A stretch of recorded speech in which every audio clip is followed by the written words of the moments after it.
Hello students, welcome to Education का अड्डा channel and today we are going to read lesson number 20 of class 7th Unfriendly Nature। आइए आज हम कक्षा 7वीं का पाठ 20 अनफ्रेंडली नेचर। अनफ्रेंडली यानी विनाशकारी, फ्रेंडली यानी दोस्ताना, नेचर यानी प्रकृति। प्रकृति जो है माँ की तरह होती है जो हमारे सभी ज़रूरतों को पूरा करती है। तो लेकिन हम यहाँ पर प्रकृति का कौन सा रूप देख रहे हैं? विनाशकारी रूप, डिस्ट्रॉइंग नेचर, हम इस पाठ में पढ़ेंगे। तो आइए पढ़ते हैं कुछ डिजास्टर्स के बारे में। प्रकृति सब कुछ सहती है लेकिन सहने की भी एक क्षमता होती है, लिमिट होती है, और उस लिमिट को जब हम पार कर जाते हैं तो प्रकृति पल भर में अपना रौद्र रूप दिखलाकर जो है उसको बराबर कर लेती है। उसी में से कुछ डिजास्टर्स के बारे में हम पढ़ने जा रहे हैं। और जब प्राकृतिक आपदाएं आती हैं तो इसको रोक पाना जो है असंभव हो जाता है। तो आइए पढ़ते हैं इस पाठ में किसके बारे में जो है लिखा गया है। तो पहले क्वेश्चन पूछा जा रहा है, have you ever experienced an earthquake?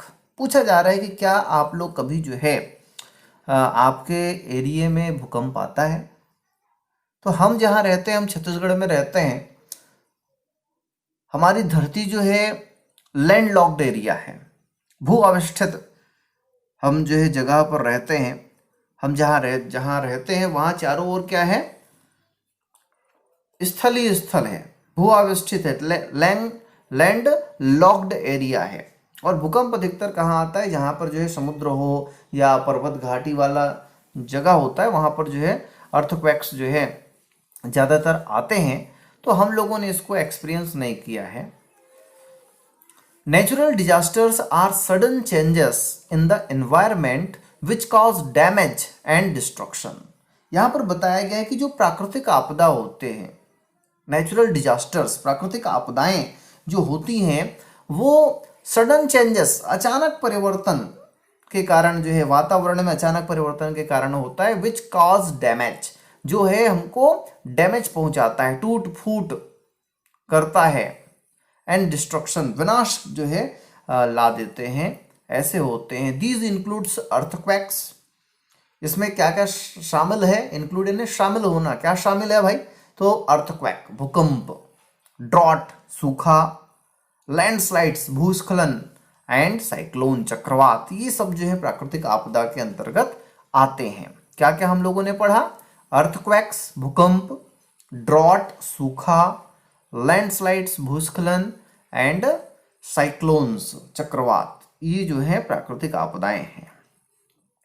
When the earth shook, जब धरती हिली या जब धरती कांपी। शेक का मतलब होता है हिलना, शेक सूक सेकन, है ना।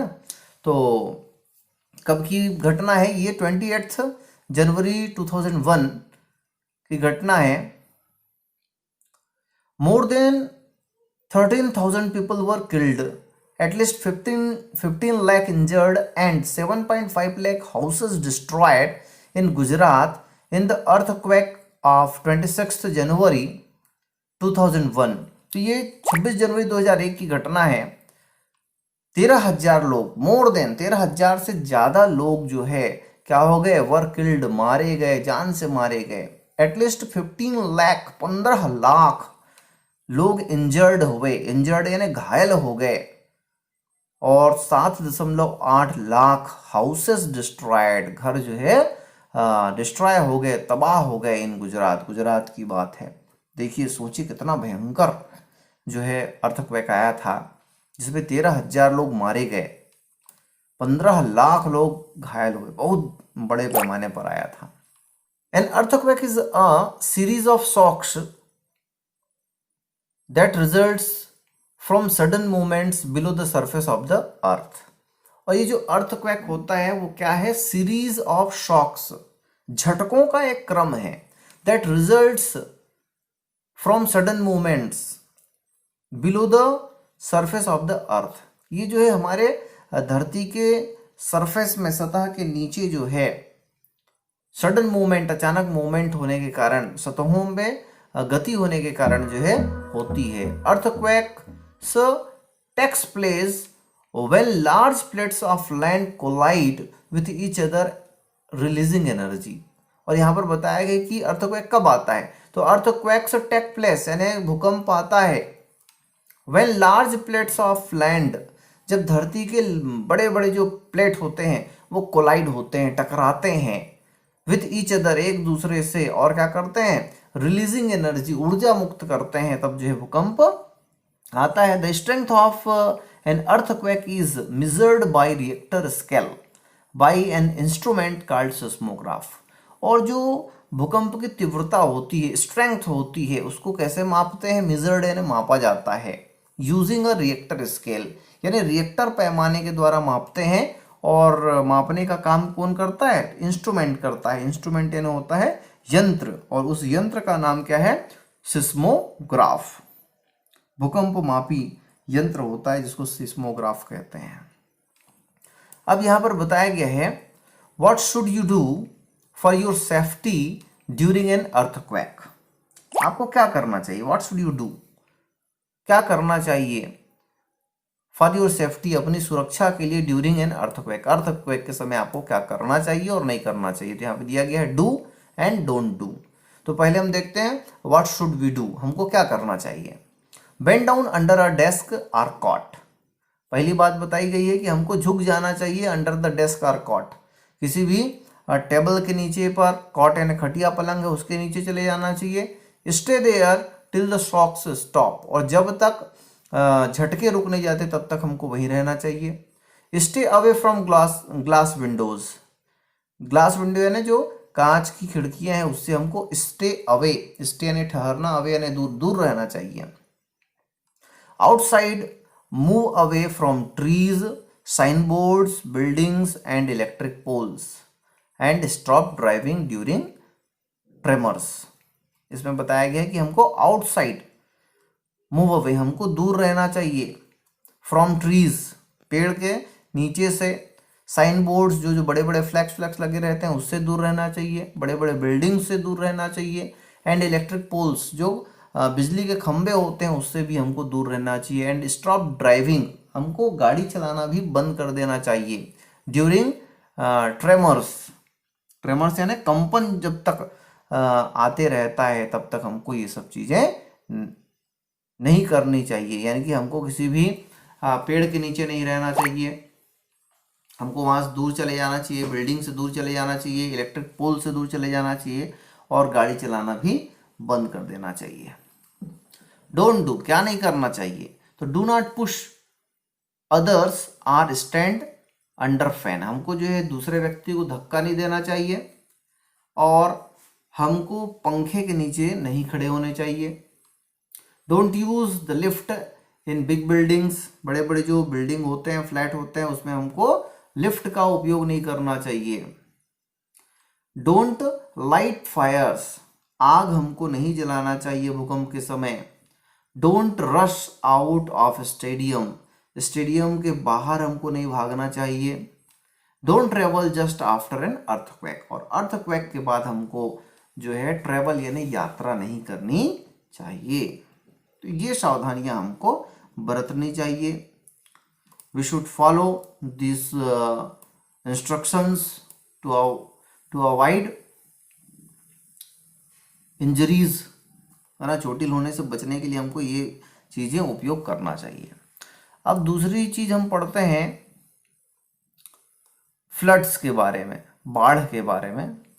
जून 7, 2002 इंडियंस फ्ली मानसून फ्लड्स, भारतीय भागे, फ्ली यानी होता है भागना, मानसून फ्लड यानी मानसून के बाढ़ के कारण। Parts of Assam and the neighbouring states of Arunachal Pradesh remain cut off from the rest of the country as flooding waters have destroyed transport links. यहाँ पे बताया गया कि पार्ट्स ऑफ असम, असम प्रदेश के कई भाग, and the neighbouring states of Arunachal Pradesh, और अरुणाचल प्रदेश के आसपास पड़ोसी जो राज्य हैं उनके कई भाग जो होते हैं रिमेन कट ऑफ, वो कट जाते हैं, अलग हो जाते हैं from the rest of the country, देश के दूसरे प्रदेशों से, दूसरे हिस्सों से। क्यों? क्योंकि flooding waters have destroyed transport links, क्योंकि जो फ्लडिंग वाटर होता है, बाढ़ का जो पानी होता है, वो क्या कर देता है? डिस्ट्रॉयड कर देता है, नष्ट कर देता है ट्रांसपोर्ट सिस्टम को, लिंक्स को, सड़कों को। Flood affects north east India every year, और ये जो बाढ़ है वो उत्तरी भारत को प्रतिवर्ष नुकसान पहुंचाता है, प्रभावित करता है। इन अगस्त 2000 floods killed 100 people and left 70,000 people homeless in Assam alone। ये मात्र असम प्रदेश की बात है कि 100 लोग वहां मारे गए थे और 70,000 लोग होमलेस, घर विहीन हो गए थे। तो इस प्रकार जो है बहुत ज्यादा प्रभावित करता है बाढ़। अब देखते हैं कि बाढ़ क्यों आता है। Flood occurs when water flows or rises above its normal level. यहाँ पर बताया गया है कि बाढ़ जो होता है, अकर यानी होना, आना, व्हेन वाटर फ्लोज जब पानी बहता है, or rises above the normal level, normal level से ऊपर जब आ जाता है तभी जो है बाढ़ आता है। आप लोग देखे होंगे, डैम गए होंगे, नहरों पर गए होंगे, तो वहाँ पर गेट लगा होता है और गेट पर एक स्केल बना होता है, वाइट कलर से पुता हुआ होता है और ऊपर में रेड मार्क लगा रहता है। वो डेंजर जोन होता है, उस मार्क से जब ऊपर आ जाता है तभी जो है बाढ़ की स्थिति निर्मित होती है। अब ये क्यों होता है? It can be caused by heavy rainfall, high tide with a storm or melting snow flowing into the river. यहाँ पर 3 रीजन बताए गए हैं, कारण बताए गए हैं। उसमें से पहला कारण है हेवी रेनफॉल, अत्यधिक वर्षा होना। दूसरा कारण है हाई टाइड, ज्वार भाटा के कारण भी होता है, स्टॉर्म तूफान आने की वजह से। मेल्टिंग स्नो और पिघलते हुए बर्फ के कारण, मेल्ट यानी पिघलना, स्नो यानी बर्फ, बर्फ के पिघलने के कारण भी जो है बाढ़ की स्थिति निर्मित होती है। The Ganga and the Brahmaputra reverse cause the largest floods in India. Ganga और ब्रह्मपुत्र नदी जो है सबसे बड़े फ्लड्स, बाढ़ लाने के कारण है, इनमें जो है ज्यादातर बाढ़ आता है। Other areas in the west, east and south are also attacked by floods. और भारत देश के दूसरे पश्चिम, पूर्वी और दक्षिणी भाग में भी जो है बाढ़ का प्रकोप रहता है। Floods are the results of soil erosion. जो फ्लड है, बाढ़ है, वो जो है सॉइल इरोजन यानी मृदा अपरदन, मिट्टी की ऊपरी परत के बह जाने की वजह से।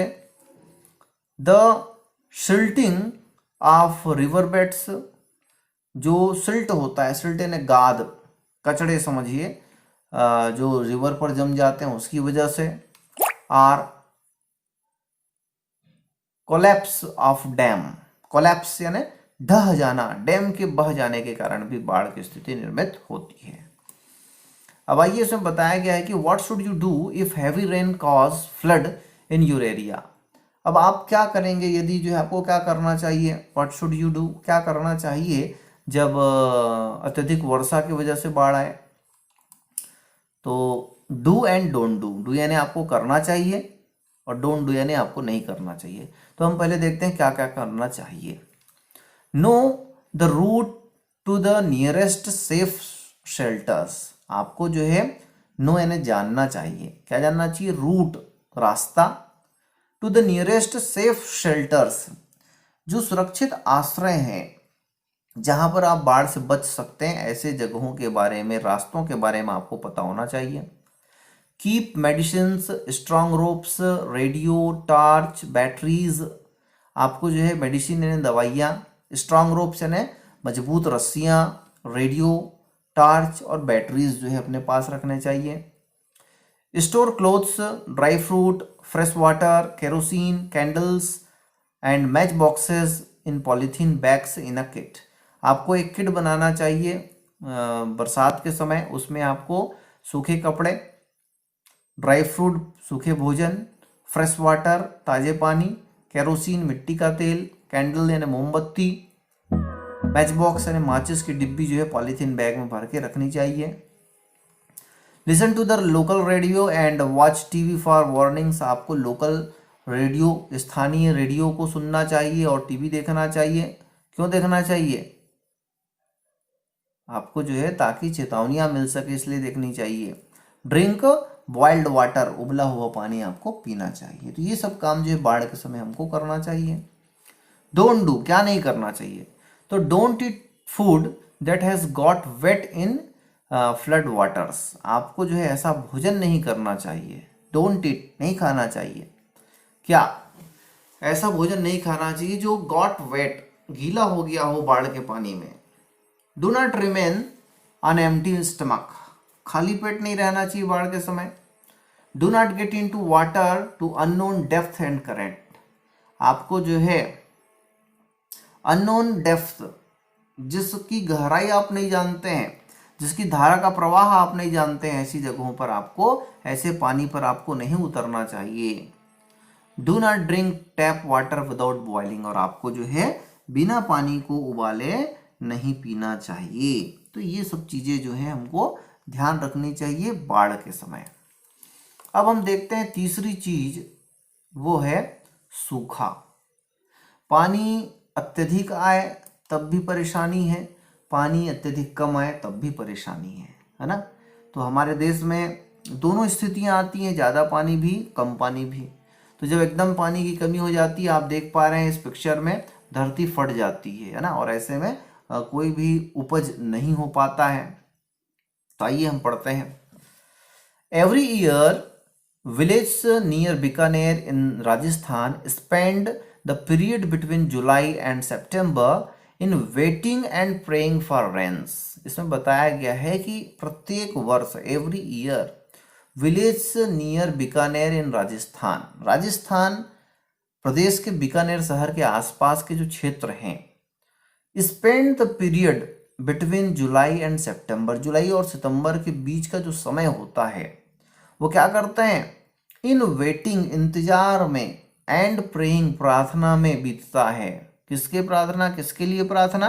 फॉर रेन्स, वर्षा की प्रार्थना में वो जुलाई से सितंबर माह को बिता देते हैं। The villagers don't have money to buy even food, और ऐसी परिस्थिति निर्मित हो जाती है कि जो गांव वाले होते हैं, विलेजर्स होते हैं, उनके पास don't have money to buy even food, भोजन खरीदने के लिए भी उनके पास पैसे नहीं होते, इतनी आर्थिक तंगी की स्थिति निर्मित हो जाती है। द ड्रॉट डायरेक्टली और इनडायरेक्टली अफेक्ट्स ऑल पीपल, और ये जब सूखा आता है ना, तो सूखे का प्रभाव जो है सभी लोगों को होता है। कुछ लोगों को डायरेक्ट प्रभाव पड़ता है, कुछ को इनडायरेक्ट प्रभाव पड़ता है। क्यों? जैसे किसान है तो किसान जो है अनाज नहीं उपजा सकता है, यानी उसको कोई लाभ नहीं हो रहा है। लेकिन किसान जब अनाज नहीं उपजा रहा है तो बाकी जिसके पास पैसा है उसको कहाँ से अनाज मिलेगा, है कि नहीं है। और तो इस प्रकार जो है डायरेक्टली इनडायरेक्टली दोनों प्रकार से जो है लोग प्रभावित होते हैं। Drought happens when an area receives lesser rainfall than normal level, और ये जो ड्रॉट है, सूखा है, वो कब पड़ता है?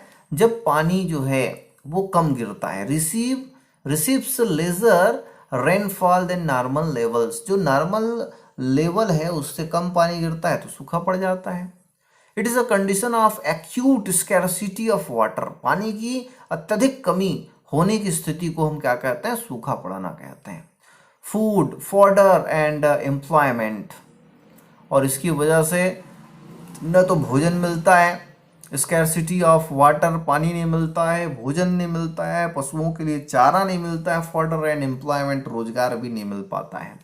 The serious result of drought are crop failure and lack of drinking water, और इसका जो सबसे महत्वपूर्ण गंभीर जो परिणाम है, सीरियस परिणाम जो है, रिजल्ट है, वो क्या है? क्रॉप फेल्योर, फसल का उत्पादन नहीं होता, and lack of drinking water, पीने का पानी की भी जो है लोगों को कमी हो जाती है। तो हमको क्या करना चाहिए सूखे की स्थिति में? और what can you do to fight serious results of drought, गंभीर परिणाम से आप बचने के लिए क्या करें, लड़ने के लिए आप क्या करें? फाइट यानी लड़ना, है ना। तो do and don't do. Do क्या करना चाहिए? Grow plants and care for them, आपको अधिक से अधिक पौधे उगाने चाहिए, और क्या करना चाहिए? Care for them, this is very important point, care for them. हम लोग देखते हैं, we see that very programmes are organised in different societies in our country for planting trees. Plantation programs are held in different uh, states, different villages, but they don't care, they only plant. लोग क्या करते हैं, पौधों को केवल उगाते हैं लेकिन उसका केयर नहीं करते, और एक साल बाद देखते हैं तो वही स्थिति होती है। तो यहाँ पर बिल्कुल सही पॉइंट लिखा गया है, grow plants and care for them. आप उसको उगाइए और उसकी रक्षा कीजिए, तब जाके जो है आपके पौधे को लगाने का कोई मतलब है जब वो बड़ा हो। आप लोगों ने सुना होगा एक नाम, शालूमर्दा थिमक्का। ये जो है दक्षिण भारत की एक महिला है जो पेड़ लगाने के लिए प्रसिद्ध हुई है ना। Protect and restore degraded land. जो खराब हो चुके जगह है, डिग्रेडेड है, पतन होने वाला है ना, खराब जो लैंड है उसको रिस्टोर हमको करना चाहिए। Collect and store rain water. जो वर्षा का पानी होता है उसको हमको संग्रह करना चाहिए, रोकना चाहिए। इसलिए रेन वाटर हार्वेस्टिंग कार्यक्रम जो है सभी जगह पर चलता है। घरों को उस सिस्टम से बनाया जाता है ताकि जो पानी गिरता है उसको हम क्या कर सकें, रिस्टोर कर सकें। क्या नहीं करना चाहिए, तो don't misuse or waste water. हमको जो है पानी का दुरुपयोग नहीं करना चाहिए। वेस्ट वाटर है ना, हमको बर्बाद नहीं करना चाहिए। Don't destroy forests, postures and trees.